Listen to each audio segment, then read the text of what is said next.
Vamos a empezar orando, bien, y después vamos a continuar en el libro de Primera de Juan. Nuestro Padre, te damos tantas gracias por tu amor por nosotros, gracias por tu palabra, gracias por lo que podemos aprender de ella. Y pido, Señor, que esta tarde nos bendigas a todos. Pido que me ayudes a mí a hablar claramente y sencillamente y a no estorbar lo que tú quieres enseñar esta tarde. Pido que cada persona aquí aprenda algo más de ti hoy, que te conozca mejor y que tú obres en los corazones de todos en esta tarde. Te lo pedimos todo en el nombre del Señor Jesucristo. Amén.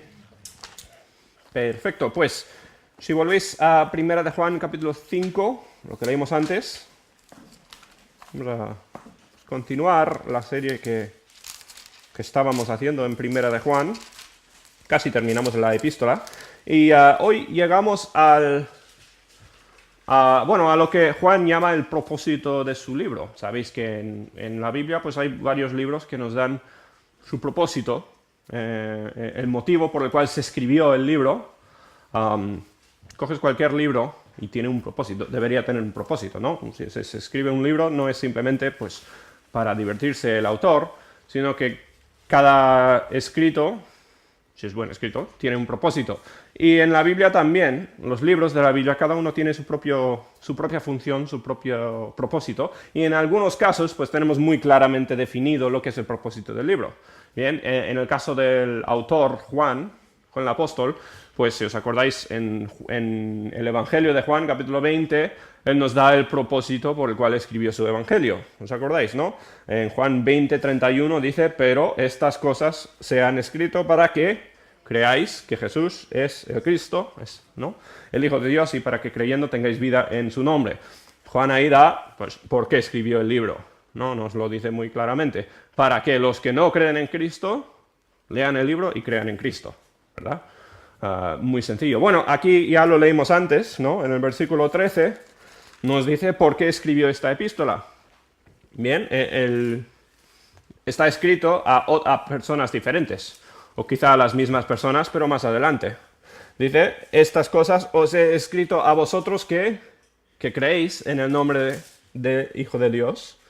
Creéis en el nombre del Hijo de Dios, o sea, los que supuestamente se convirtieron con el Evangelio de Juan, pues ahora estoy escribiendo a los que ya creéis en el nombre del Hijo de Dios, dice, para que sepáis que tenéis vida eterna y para que creáis en el nombre del Hijo de Dios. Bien, curiosamente, la meta es muy parecida, aunque las personas son diferentes.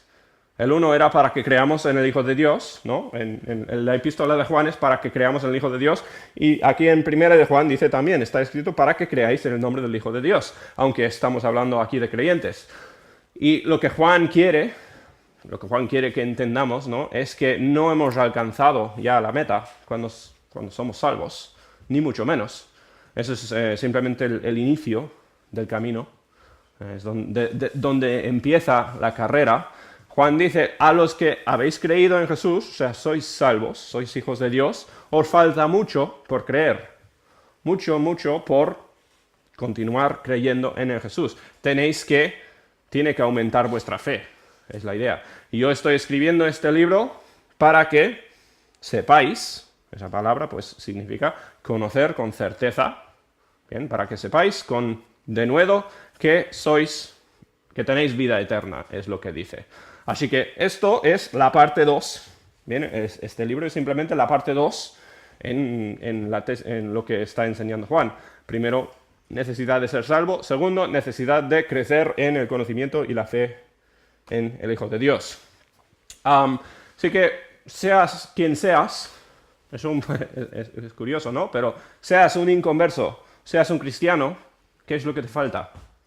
¿Qué es lo que me falta? Pues más fe en Jesús. Es la idea, ¿no? Estés donde estés, necesitas conocer y creer más en Jesús. Eso es lo que piensa Juan, ¿eh? Es lo que nos dice la Biblia de parte de la boca de Juan. En fin, el versículo 14 dice, y esta es la confianza que tenemos en Él. Esa palabra confianza, bien, significa certeza, estar seguros de algo, bien. Cuando uno es salvo, tiene muy poquísima fe. Tiene únicamente la fe necesaria, como la fe Yo a veces pienso, como el que está ahogándose tiene suficiente fe como para agarrar el salvavidas, ¿no? No requiere mucha fe eso. El que es inconverso necesita suficiente fe para reconocer que tiene un problema gravísimo y necesita a Dios. No es un gran salto de fe el que se requiere para ser salvo. Pero desde ese punto en adelante es donde debería realmente empezar a crecer la fe y la confianza en Dios. Al crecer la fe, crece la confianza, lo que está diciendo el versículo 14. La certeza o la seguridad de todo lo que creemos. El resultado de la salvación es confianza. El resultado es certeza, conocimiento de la verdad. Dice, esta es la confianza que tenemos en Él, hablando a los cristianos, que si pedimos alguna cosa conforme a su voluntad, Él nos oye. Bien, y este versículo sería el versículo favorito de todo el mundo si le pudieras quitar 3 palabras, ¿no? O 4. Imaginaos, ¿no? Si fuera que si pedimos alguna cosa, Él nos oye. A todos les gusta este es versículo lema de cada cristiano. Pero dice, no es lo que dice. Dice, esta es la confianza que tenemos en Él, que si pedimos alguna cosa conforme a su voluntad, Él nos oye. Es un cualificativo muy grande, ese conforme a su voluntad, ¿verdad? La idea es que si conocemos la voluntad de Dios, ¿bien? Si sabemos cuál es la voluntad de Dios, podemos orar y tener al 100% seguros que Él va a contestar esa oración. Bien, si conocemos cuál es la voluntad de Dios, podemos orar con confianza. Es tan sencillamente eso lo que está diciendo aquí Juan. Ahora, ¿oramos por cosas que no sepamos si son la voluntad de Dios o no? Pues sí, no sabemos toda la voluntad de Dios, ¿verdad? Somos humanos. Nos falta muchísimo por conocer a Dios, conocer el carácter de Dios, como para saber cuál es su voluntad. Yo, pues, imaginaos, con Raquel, yo conozco mucho más que lo que conocía antes de lo que es la voluntad de Raquel, lo que ella quiere, ¿no? Cuanto más conozco a Raquel, más sé lo que ella quiere. Antes de casarme no tenía idea. Ahora sé, ahora tengo una idea un poquito más definida, ¿no? Así funciona el conocimiento. Cuando conoces más a Dios, conocerás también lo que Él quiere. ¿He dicho alguna cosa grave? No. Bien. El conocimiento de Dios te trae la certeza de lo que es su voluntad. Bien. Ahora, ¿qué significa ahí cuando dice que Dios oye? Pues tan sencilla, o sea, evidentemente Dios oye todo lo que se dice, Dios es omnipresente, escucha todo, escucha la oración de un inconverso o escucha una oración que no sea conforme a su voluntad. ¿Qué es lo que significa ahí oír? Bueno, pues que Dios va a contestar, eso es lo que está diciendo Juan, ¿no? Podemos pedir algo con la certeza que Él lo contestará, que Él lo dará. Eso es el sentido aquí de Juan. El versículo 15...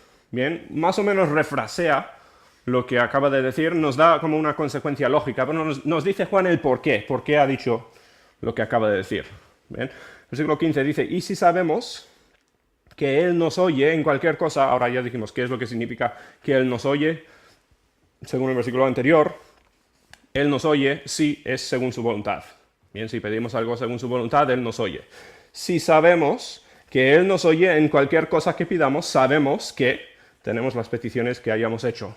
O sea, si pedimos algo y estamos seguros que esa cosa es la voluntad de Dios, bien, y estamos seguros, pues, con certeza, pues eso se nos dará, es lo que está diciendo Juan.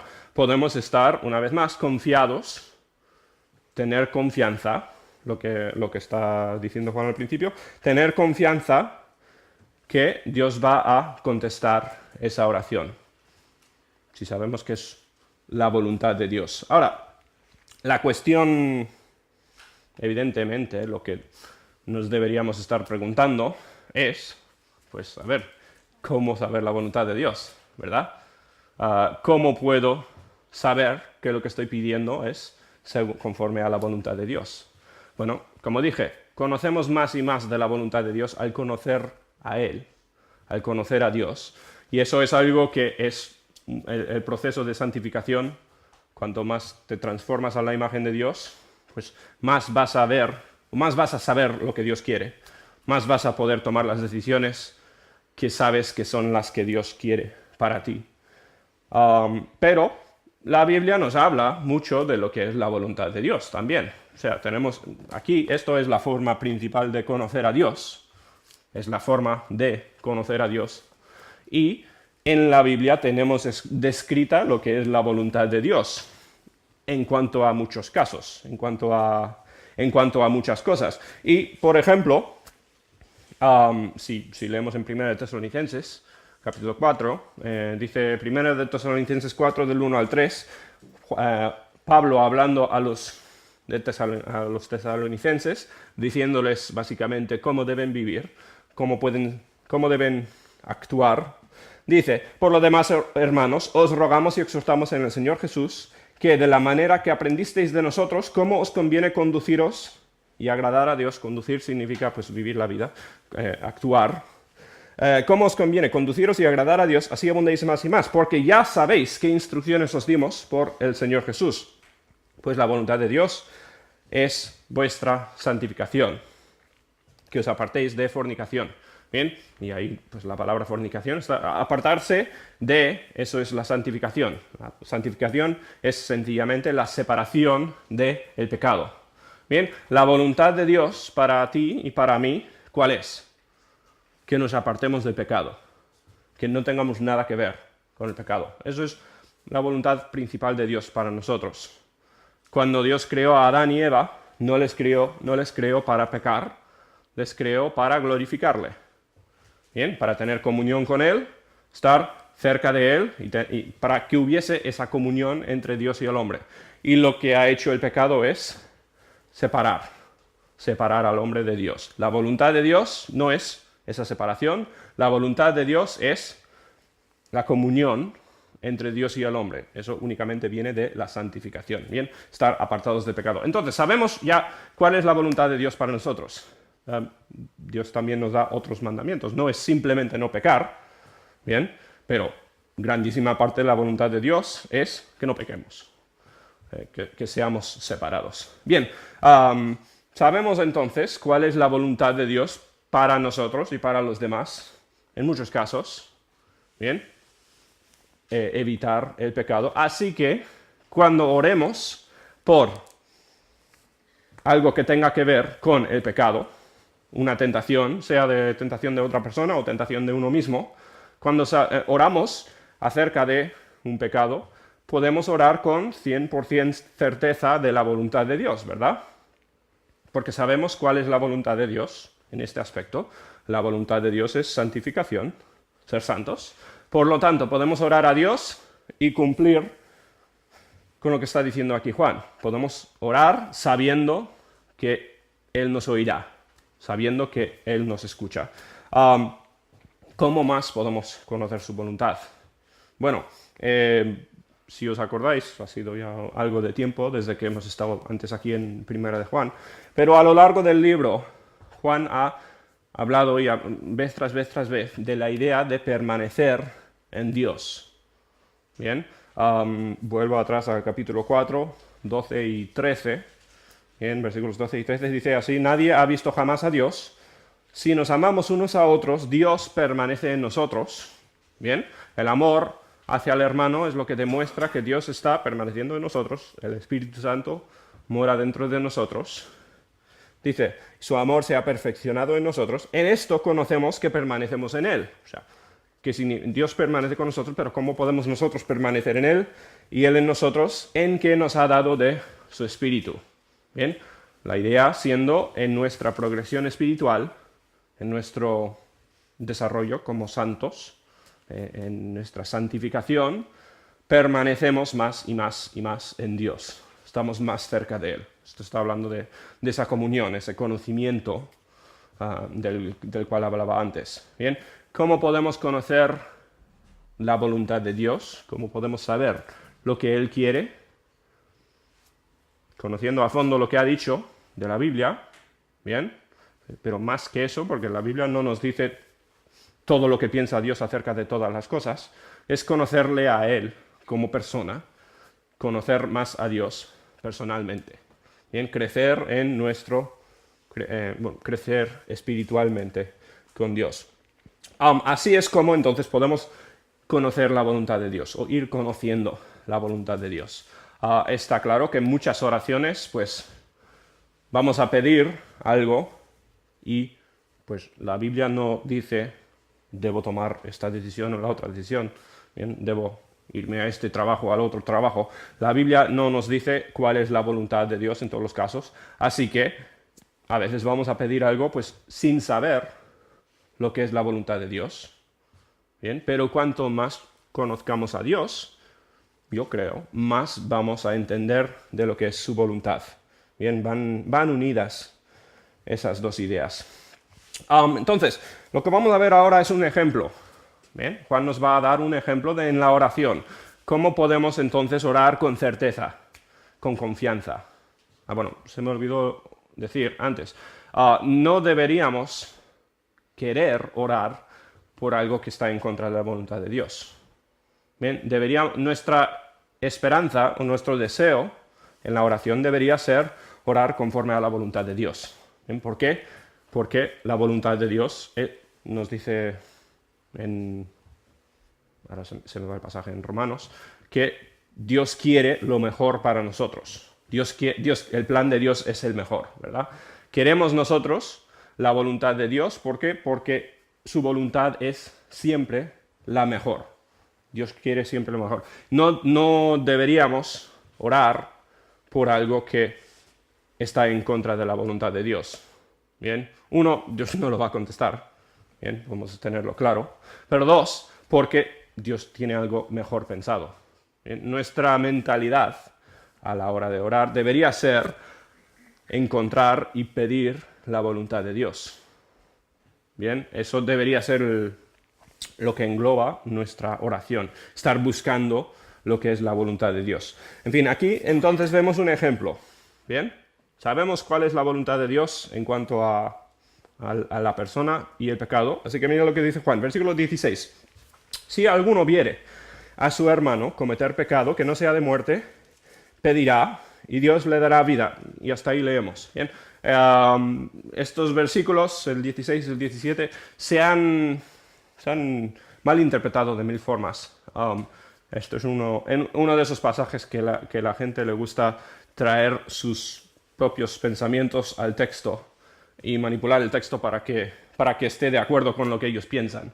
Bien, no voy a entrar en todas las cosas erróneas que se hayan dicho de este pasaje, porque creo que si lo miras en el contexto, sigue el hilo de lo que está diciendo Juan. En fin, vamos a hablar un poquito de lo que significa lo de muerte, con pecado que sea de muerte o pecado que no sea de muerte, pero eso lo comentaremos un poquito más adelante. Lo que está diciendo primero Juan es que si ves a un hermano pecar, bien, dice pecado que no sea de muerte, si le ves pecar, debes hacer ¿qué? Orar por él. Ahora, yo creo que cuando vemos a alguien pecar, a veces la oración es lo último que se nos ocurre, ¿no? Vemos que alguien peca y ¿qué hacemos? Os digo lo que no se debe hacer, ¿bien? No debemos verle y juzgarle, ¿bien? Juzgar es decir, pues yo soy mejor que él. Él mira lo que ha hecho, yo no haría eso. Qué bueno soy yo. No deberíamos mirar al que ha pecado y juzgarle. Nosotros no somos jueces, ¿bien? No deberíamos mirarle y empezar a hablar de los demás. Mira qué mal ha hecho esta persona. Bien, le vi a Iñaki el otro día. No te imaginas lo que vi. Nuestra respuesta no es esa, ¿bien? No es empezar a hablar a los demás de lo que ha hecho. Nuestra respuesta no es ni siquiera confrontarle por su pecado, decirle, mira, lo que has hecho está mal, ¿bien? Es curioso el pasaje en la Biblia, en Mateo, cuando Jesús habla de ir y confrontar si alguien ha pecado, está diciendo si alguien tiene pecado contra ti, o sea, si alguien te ha hecho algo personalmente a ti, hay algo entre vosotros, pues tienes el deberías ir y confrontarlo, o sea, intentar arreglarlo, hacer paces con esa persona. Pero no estamos hablando de un pecado que no tenga que ver contigo. Bien, si no eres la autoridad espiritual de esa persona, no es tu deber confrontarle y arreglar sus problemas. Su pastor o su autoridad espiritual, sea cual sea, tiene ese deber. Bien, él sí que debe ir y confrontarlo y intentar ayudar, aconsejar, pero tú no, si no estás en una posición de autoridad espiritual sobre él. ¿Qué debemos hacer entonces? Orar. Eso es de todas estas cosas, el único que nos manda la Biblia. ¿Ves a tu hermano pecar? Ora por él. Es lo que debería ser la respuesta automática, lo normal. Bien. En este libro entero, en esta epístola entera, todo el libro trata de nuestra interacción con los hermanos. Amar al hermano, nuestra interacción con los hermanos. Ves que un hermano cae en un pecado, ¿cuál es la respuesta de amor? Bien, orar por esa persona. Y dependiendo de la relación, puede ser que sea apropiado, pues hablarle, ayudarle de otra forma. No estoy diciendo que debes, no estoy diciendo que nunca debes hablar con alguien por su pecado o algo así. Pero eso no es lo que manda la Biblia. O sea, tú no tienes el deber bíblico de hacer eso. Tienes el deber bíblico de orar por él o por ella. ¿Bien? Eso es lo que es la respuesta bíblica. Evidentemente lo mismo cuando pecamos nosotros. Juan aquí está hablando de la relación entre hermanos. Bien, pero si tú pecas, si yo peco, yo conozco lo que es la voluntad de Dios para mi vida. Bien, es mi santificación. Así que, ¿qué debo hacer cuando peco yo? Pues lo mismo, orar, ¿no? Pedir que Dios me ayude a no pecar más. Pedir que Dios me santifique. ¿Bien?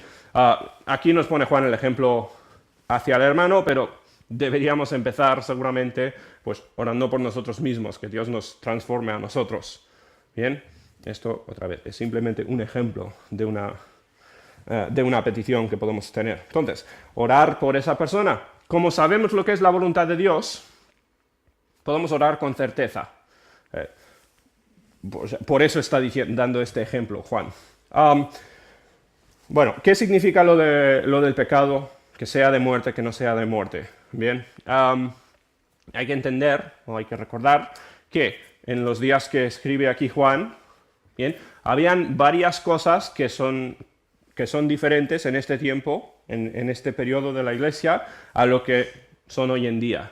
Bien, han habido cambios desde el tiempo de los apóstoles hasta los tiempos en que estamos hoy en día. Primera cosa, cambio más grande, ellos no tenían la Biblia escrita entera, su autoridad, su fuente de autoridad no era la Biblia completada, ¿verdad? Su fuente de autoridad era pues la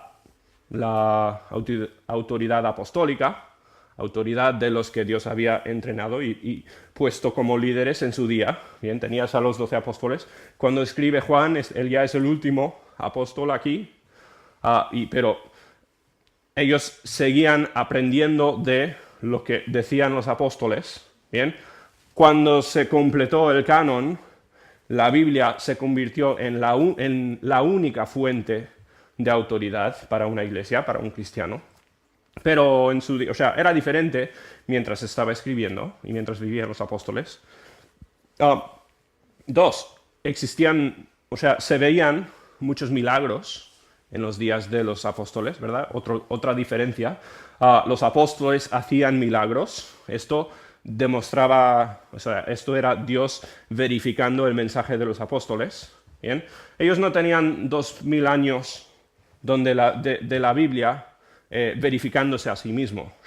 2000 años donde podemos mirar atrás y ver cómo la Biblia se ha cumplido y cómo la Iglesia, pues Dios la ha dirigido a lo largo de este tiempo. Ellos no tenían eso y Dios dio a los apóstoles y parece ser a otros cristianos también, no solo los apóstoles, autoridad para hacer milagros, y esto lo hacían para apuntar a las personas a Dios. Esto era para verificar su mensaje. También se hablaba en lenguas, ¿bien? en otros idiomas. También habían motivos muy buenos por todas estas cosas, pero no son cosas que vemos hoy en día. Yo creo que Dios sigue haciendo milagros, pero evidentemente no de la forma que lo hacían los apóstoles. Bien, han cambiado los tiempos.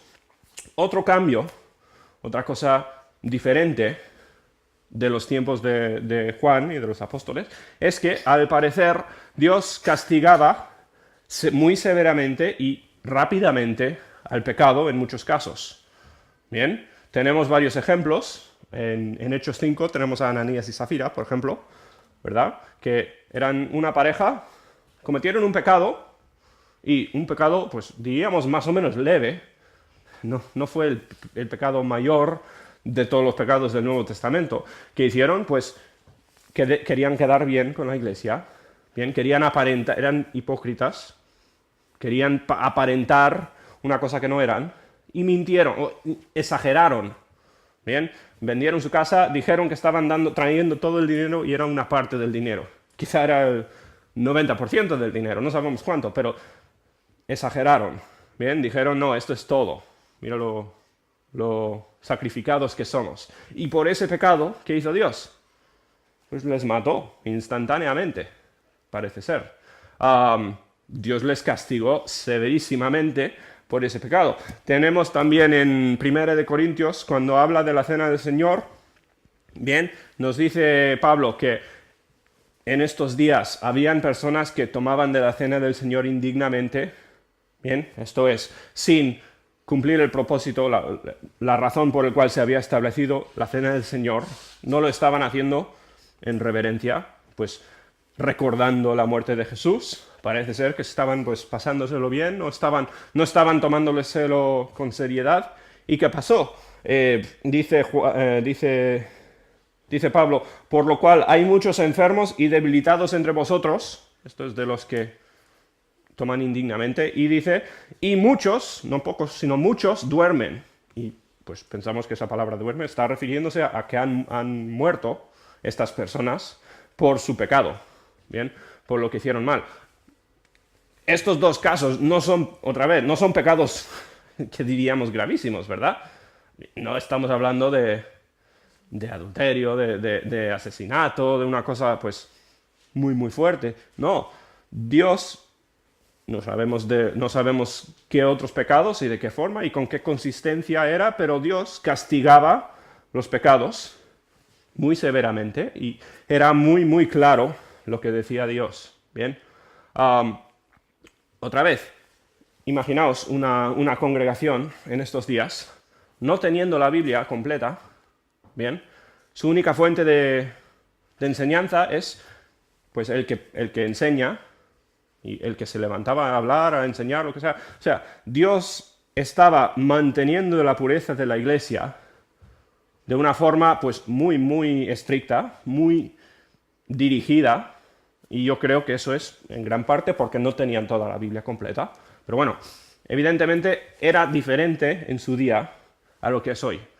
Bien, no es, creo yo, tan común como lo que era en el antiguo, en los tiempos de los apóstoles, que Dios castigara inmediatamente de esta forma el pecado. Todo pecado trae muerte. Bien, la muerte significa separación de Dios. Todo pecado trae separación de Dios.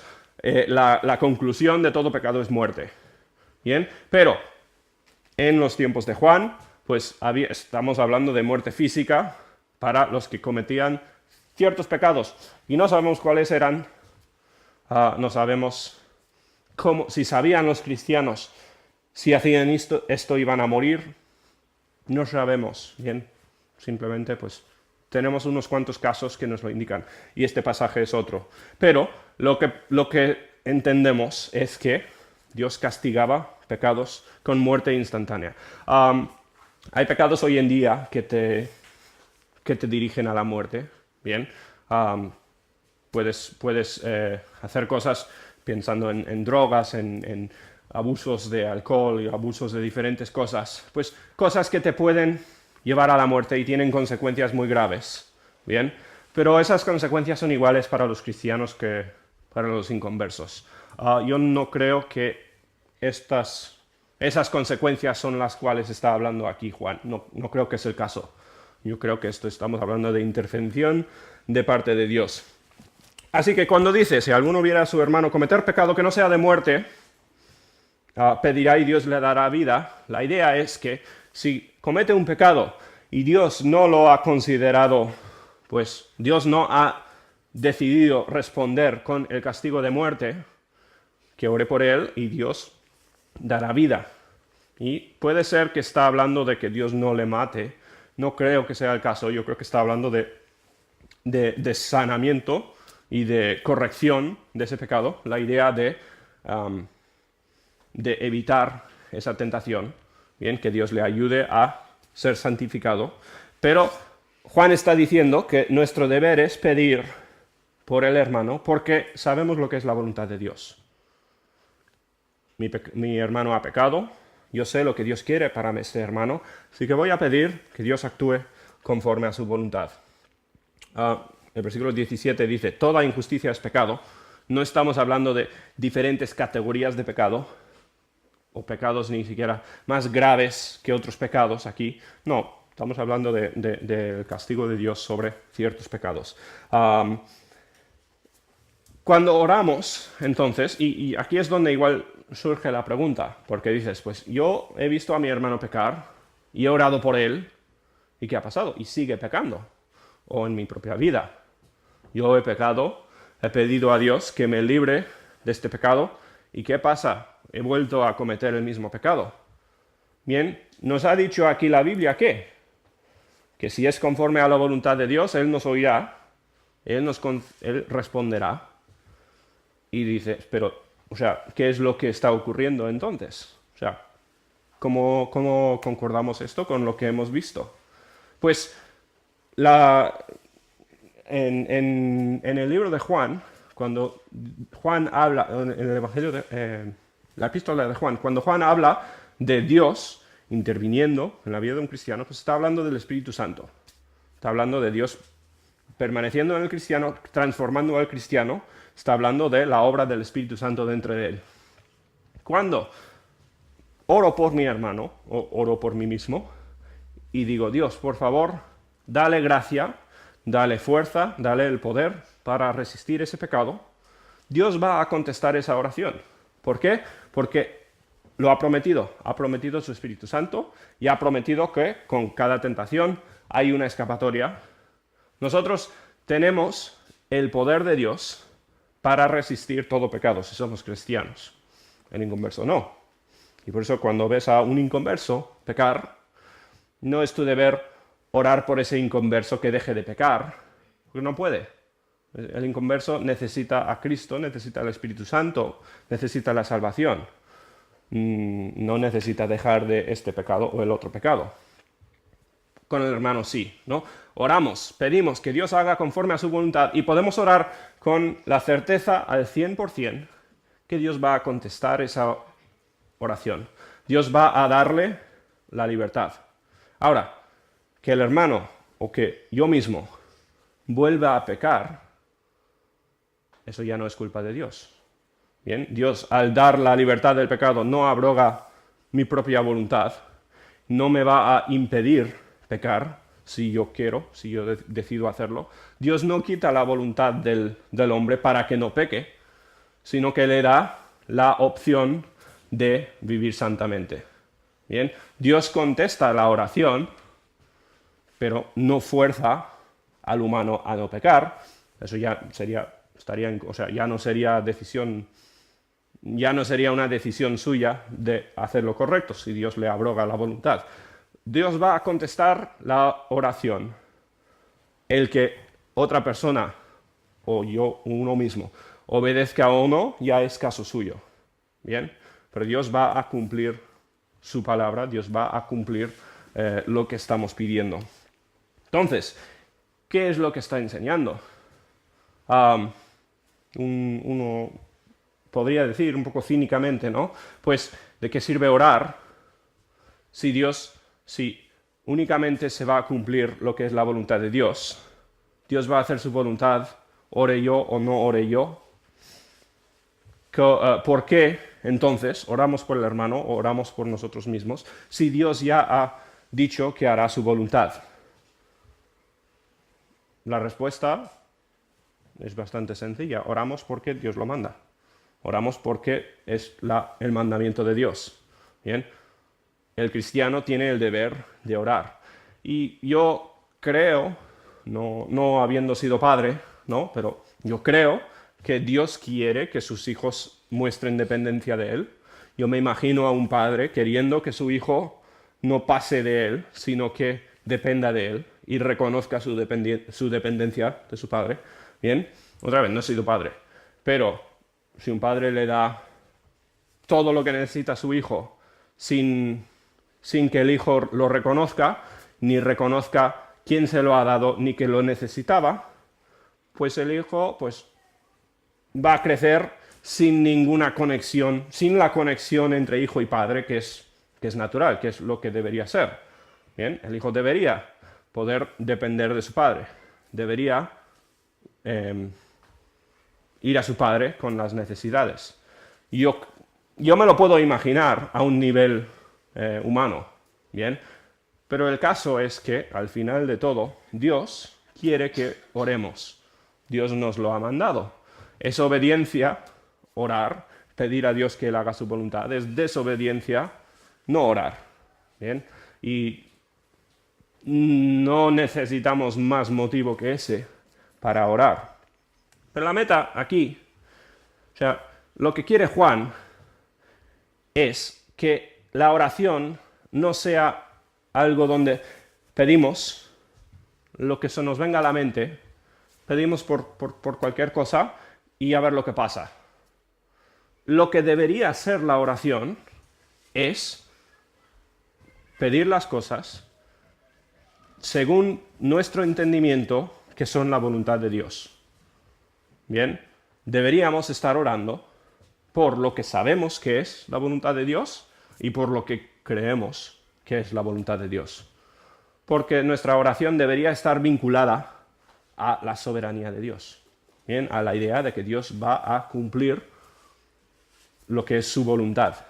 La oración no es pedir yo lo que quiera yo, o lo que me parezca bien, ojalá las cosas cambiaran y por eso oro. No, la oración, y yo sí, o sea, la Biblia dice que Dios oye oraciones y Dios responde a oración, pero la oración está encapsulada o definida por buscar lo que es la voluntad de Dios. Por eso creo que es muy buena costumbre en la oración pedir, si es tu voluntad, Dios, haz esto. Bien, eso es lo que hizo Jesús.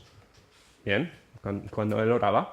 Aunque no lo digas en voz alta, en esas palabras siempre, que tu oración esté siempre sujeta a lo que es la voluntad de Dios. Yo no quiero que Dios conteste mi oración si no es su voluntad. Bien, no lo quiero. No deberíamos pedir algo que sepamos que no es la voluntad de Dios. Muchas personas han pedido por cosas que no son bíblicas, bien, que van en contra de lo que la Biblia nos enseña. Dios no va a contestar eso y está mal pedir eso. Bien, pienso en Balaam, bien, que pedía sabiendo que estaba mal, lo hacía de todas formas y Dios casi, o sea, Dios le amenazó con matarle. Deberíamos estar pidiendo lo que es conforme a la voluntad de Dios y deberíamos estar persiguiendo el conocimiento de la voluntad de Dios. Bien, eso debería ser lo más importante para nosotros. Entonces, ¿qué es lo que nos enseña este pasaje? ¿Qué es lo que deberíamos llevar de este pasaje? ¿Qué podemos aprender del pasaje? Pues lo que Dios quiere, entre otras cosas, es que nos separemos del pecado. Bien, por eso uso Juan este ejemplo, el de orar por tu hermano. La voluntad de Dios es que seamos separados del pecado. Por lo tanto, podemos saber al 100% lo que es la voluntad de Dios cuando alguien peca. Dios quiere que ya no peque. Y lo mismo con uno mismo. Si oramos según la voluntad de Dios, podemos estar al 100% seguros que Dios ha contestado la oración. ¿Y qué es lo que significa eso cuando nosotros luchamos con un pecado? Luchamos con una tentación, algo en el cual caemos. Pues esto debería ser nuestra fuente de confianza. Porque sabemos la voluntad de Dios y sabemos al 100% que Dios va a cumplir esa voluntad. Por lo tanto, ora que Dios te libre del pecado y confía que Él va a cumplir lo que Él ha prometido. ¿Bien? Él te va a dar la victoria.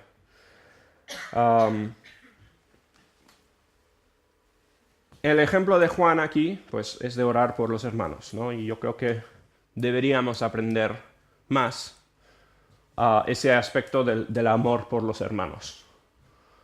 Deberíamos orar y no juzgar, orar y no criticar.